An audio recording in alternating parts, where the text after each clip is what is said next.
একটা সময় তার ঘুম ভাঙত স্বপ্ন দেখে, ছিল কলেজে যাওয়ার তাড়া, বাবার কষ্ট দূর করার পরিকল্পনা, নিজের একটা ভবিষ্যৎ গড়ার দৃঢ় ইচ্ছা। কিন্তু আজ সবটা গিয়েছে থেমে। পড়াশোনা শেষে পরিবারের হাল ধরতে চাইলেও বর্তমানে তার পৃথিবী বলতে চার দেয়ালের ভেতর একটি বিছানা। ধামরাইয়ের কিষাননগরের বাসিন্দা আজিমুদ্দিন ও মনোয়ারা দম্পতির ছেলে রানা 4 বছর আগে এক মর্মান্তিক মোটরসাইকেল দুর্ঘটনায় গুরুতর আহত হওয়ার পর থেকেই বদলে যায় তার জীবন। সে আর বাইরে যেতেও পারে না। স্বপ্ন ছিল পড়াশোনা শেষে ভ্যান চালক বাবার পাশে দাঁড়িয়ে নেবে সংসারের দায়িত্ব ও গড়বে নিজের ভবিষ্যৎ। কিন্তু সেই দুর্ঘটনা তার পড়াশোনার সাথে সাথে থামিয়ে দেয় স্বাভাবিক জীবন।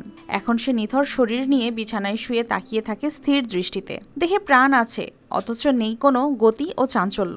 আমার ছেলে আইএ পাশ করে বিয়ে ভর্তি হয়েছিল মানিকগঞ্জ। ওই জায়গাতে ওই যে বছর ভর্তি হয়েছে ওই বছরই আর কি আমার ছেলে অ্যাক্সিডেন্টে হয়েছে হুন্ডায়। আমরা অনেক কষ্ট করে চিকিৎসা করে করছি, এখন আর টাকা পয়সার জন্য চিকিৎসা করতে পারি না। আমি খুব অসহায়।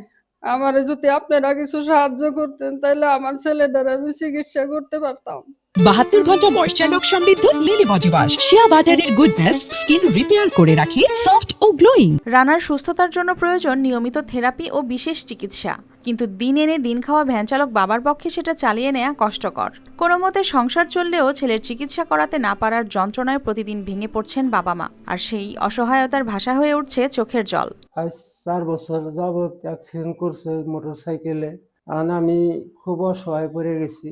আমি কি করুম, ভ্যান গাড়ি চালাই আমি এখন ওরে এই ওষুধ পানি কি দিয়ে কিনে দেবো আর আমি ওর চিকিৎসা করুম কি? কোনো আর্থিক অবস্থা এদের নাই, আমরা তো দেখতেছি চোখের পারেই।